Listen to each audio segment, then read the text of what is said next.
Okay, konnichiwa, everybody. Welcome to today's EVA match briefing with the England team ahead of the Rugby World Cup final tomorrow.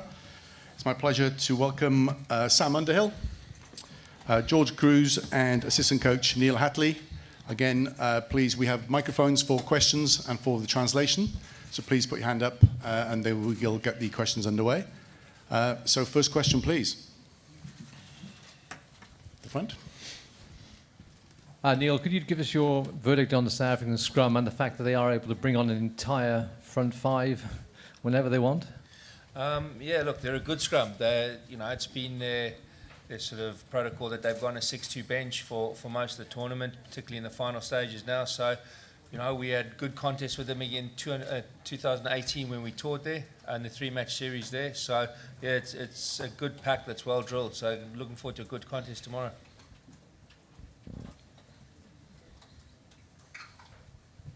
Mick?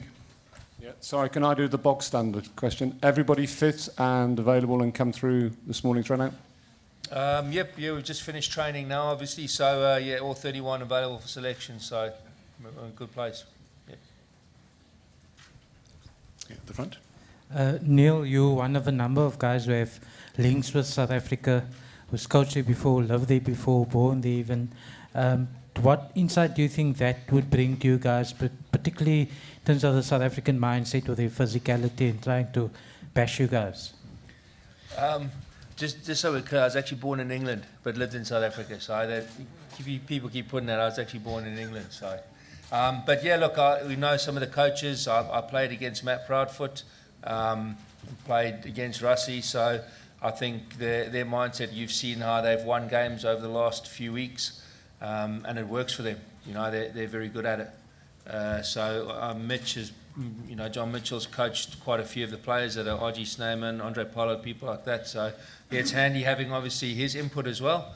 But it's a pretty clear blueprint that they've been using. Yeah, at the front. George, how are they as a line-out team, and have you joined Steve Borthwaite in learning Afrikaans? I haven't yet, actually. Look, they've got a good line out. They've got a good set piece, as Hats was saying, and it's going to be a good test for us. They've got a very large pack, but like Hat said, it's a strategy they've been using for the last kind of 6 months or so. So we've got a good idea of what they're about. Obviously, we're open to anything new that they'll bring, but yeah, we've done our analysis and we'll be quite confident. Different. Sam, can you give us your view of the back row, the South African back row, which is huge? Yeah, they're a pretty big side across the board in the pack. But they've also got some good ball carriers. They're a big threat at the breakdown. They've got guys that will get over the ball. They're obviously against Wales. They counter-rucked pretty well. So physically, I think it's important we turn up and take that part of the game away from them. The front. Sam, can you just talk a bit about the influence of Richard Hill on your career? Obviously, he's the team manager here, but has scouted you back in the day in Wales, and what he said to you in a week like this that he's experienced before. Yeah, I haven't spoken to him too much about this week specifically, but he's been a good influence for myself and for a few of the lads. I know he's worked with Tom Curry as well. But he's just been a good influence to have. He's never short of advice, and yeah, he's been very helpful up to this point. Do you remember the first time you would have met him? Yeah, it was. No, I don't remember the first time I met him, but I remember him coming over to Wales a couple of times. So yeah, he was sort of the contact I had back on the other side of the bridge when I was over there. So yeah. Okay, Owen. George, Owen Farrell's quite guarded in his public statements and the way he conducts himself with the media. Could you describe him as a personality, please, and how he is as a captain to you as a team? Good one. Look, I've known him for a long time now. Played with him at club level and obviously here. He's probably the ultimate professional. He's very rounded. He works incredibly hard on improving himself as well. I think you look to 5, 6, 7 years ago. He's improved himself as a character. He's a lot more rounded, and you can deal with a lot. Look, I've got nothing but credit for him, and he's a great captain. Tom? Sam, the Springboks have been talking about wanting to play sort of an arm wrestle type of rugby. Eddie's been talking about how you're going to try and avoid that at certain stages. How do you avoid the game turning into an arm wrestle of an affair? It's a good question. I think it depends what you want out of the game. I think for us it's important in our attack. I suppose speed of ball is one thing you want. It's one thing the opposition don't want. So for any attack to function well, you need good speed of ball. And yeah, in defence there's not much you can do about what they sort of bring at you apart from turn up physically. So I think that's probably going to be a theme going into tomorrow. A lot of what's underpinning, a lot of aspects of the game is physicality. So we get that right, and hopefully we'll be able to dictate to the game. Okay, question at the back. Sam, to complete this answer, with your physical style, is it a kind of game you can appreciate, and how you can appreciate it? Yeah, I mean, it's always good to have a physical challenge. I think that's probably true of most games. I think most teams now are pretty physical. I don't think there's a non-physical test match that's played now. So I think on top of that, the thing to bring is accuracy and control. So it's all very well and good turning up and being aggressive, but the key is to sort of be in control of that and still be able to do what you want in the game outside of just being physical. Question at the front. Sam, so what's the difference between the match you played with the All Blacks and then with the Box? What kind of strategy is it going to be different? And then also, is the winning with the All Blacks has mentally been better for the team? Sorry, the second bit of your question in terms of how last weekend sort of affected us, I think it's probably given us more confidence as a group. I think every performance we've had up to this point has probably given us more confidence and sort of brought us closer together as a team. In terms of the challenge posed, I think that they're a different side to the All Blacks. They're probably a bit more direct. There'll probably be a bigger set piece focus, for them. I think their mauls are a good part of their game. The scrum as well, something they sort of pride themselves on. So again, not to reiterate the phrase, but physicality is going to be a big part of it, and our accuracy in what we do.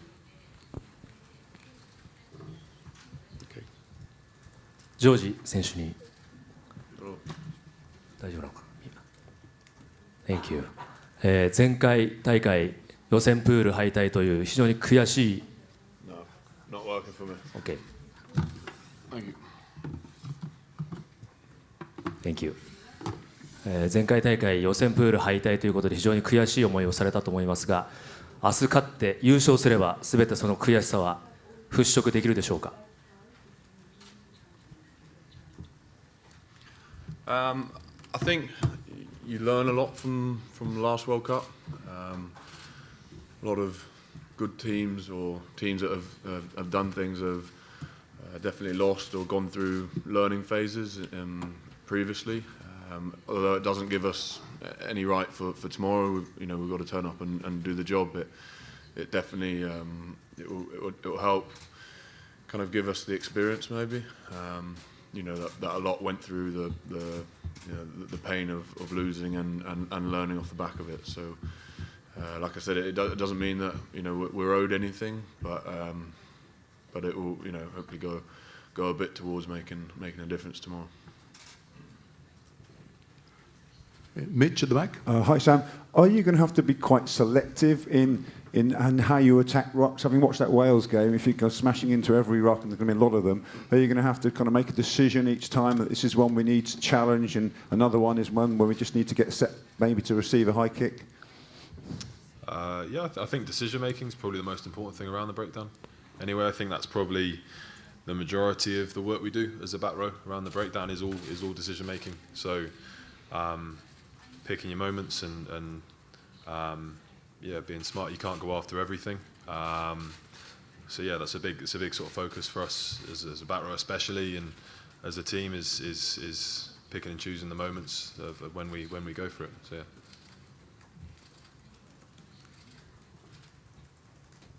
Okay, yes, in the middle. Sam, can I ask about how the group have dealt with the extra noise and pressure of a game this week, and how ready you feel after that, your final session today?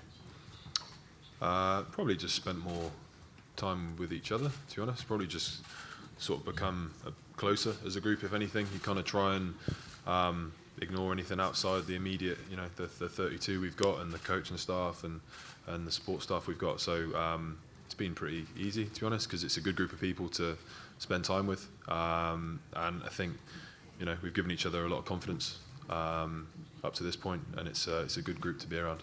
Sort of quite a calm and controlled sort of environment, which is what we sort of get out of our training, and yeah, puts you in a pretty good place mentally going into the game.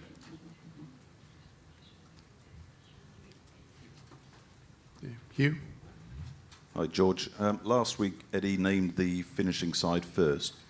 Did he do that again this week? And in any case, has he changed your way of thinking about that situation? Did he? There is a massive emphasis on the finishing side, and I think from different experiences, I fully believe it. I fully buy into it. It's not. It's not starting and benching. I see it as everyone's got a role within that 23, just like everyone does in the 31. If you look at the players they can bring on, their points at the end of the game, they start well and they finish quite well traditionally, looking at statistically the points and when they score them. So have we got a role as finishers? A massive role. And there's we're very confident in our bench, in our finishers, and looking forward to it really. But like I said, they've got a really good pack. They've got a 6-2 split on the bench, so we know what's coming, and it's about kind of manning up and dealing with it. Chris? George, accepting this is the biggest final, for those of you who have a lot of experience in this squad of finals, is there a finals mentality you bring into these last couple of days, and can you help those guys who haven't been in those situations for big games? I think there is. There's definitely an understanding of nerves and kind of how you deal with them maybe a bit more. I remember my first final. You definitely overthink a lot of stuff. You're trying to get everything perfect, and I guess there's an understanding that maybe once you've played a few that you just get your processes right, and you don't have to overthink things. It is a massive game, but for us we've got to almost see it as another game, and then just making sure that mentally it doesn't get to you, which is probably a learned thing, but also I would say we've done a lot of work to trying to build up these momentum, these moments. We've dissected and looked across our previous games where there had been some issues. Look at the Wales game back in Six Nations. I think we've come through that and worked on that unbelievably hard, and to see it as like something that we've targeted, and then seeing the progression, in each game, you see that it's been brilliant for us, and something that we've targeted and really put some more work into. Yeah, Chris, at the front. Sam, have many of the guys got relatives, family out here with you and supporting you, and just how special will it be to go into this massive occasion with a lot of people there? I think most of the lads have got family or friends or partners out here now. Obviously, it's good. It's been sort of like a good distraction, I suppose. Nice to get some balance with being away for so long. Mate, it's awesome. It's kind of why I think most people, started playing would have been they've been taken down to the local rugby club by, parents or friends or whoever it is, and been playing with mates, and it's kind of why we all started playing. So it's nice, and it's sort of, you feel a sense of it being, obviously we're focused on ourselves, but you get a bit of a sense of the bigger picture of what it's all about, what it means to your sort of friends, your family and your loved ones, which is always nice.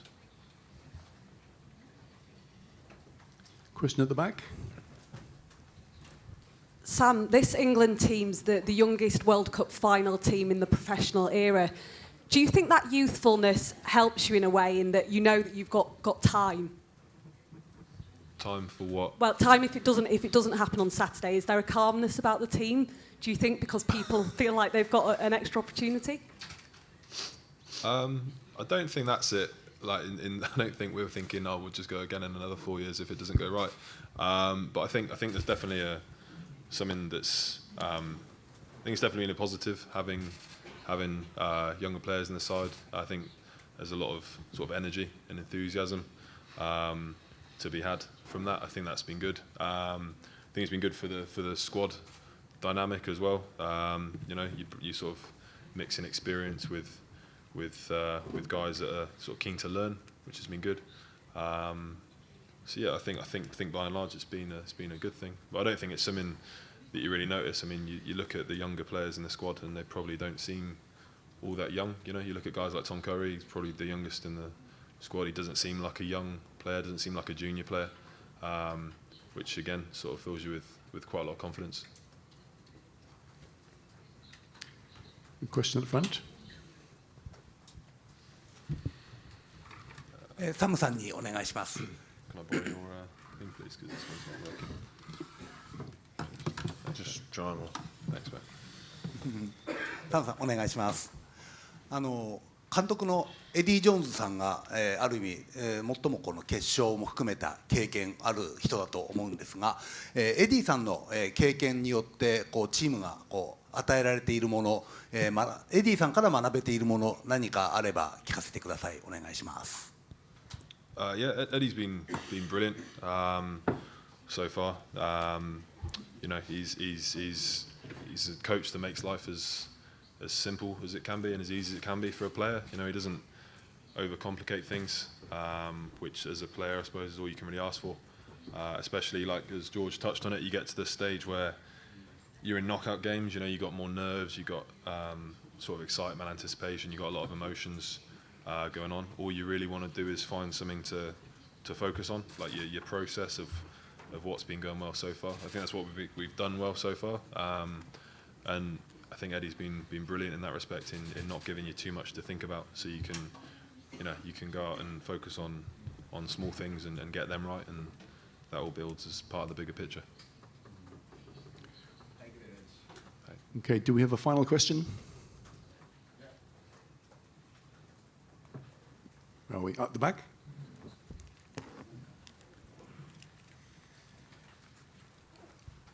Thanks. Have you received a message of support from the royal family, and what does it represent for you? Sorry, what was that? Sorry. Have you received support from the royal family, and what does it represent for you? Royal family. Oh, the royal family. Not personally, but I think as a yeah, as a group, we had some. We've had a couple messages from. Prince Harry sent us a nice message of support, which was nice to receive. Showed his little lad in an England shirt, so yeah, that was a nice touch. But yeah, I'm still waiting on my personal message. Yeah, personal message. Yeah. I think I would just say that the fans from back home and everyone have been unbelievable for us. We've felt the buzz I've felt from mates back home texting and kind of giving us a picture of what it is like. And for me personally, I'd like to thank the local clubs. I think they do an unbelievable job of getting us here, starting the journey. So big appreciation to them. Okay, thank you everybody. Thank you. Arigato. Arigato gozaimasu.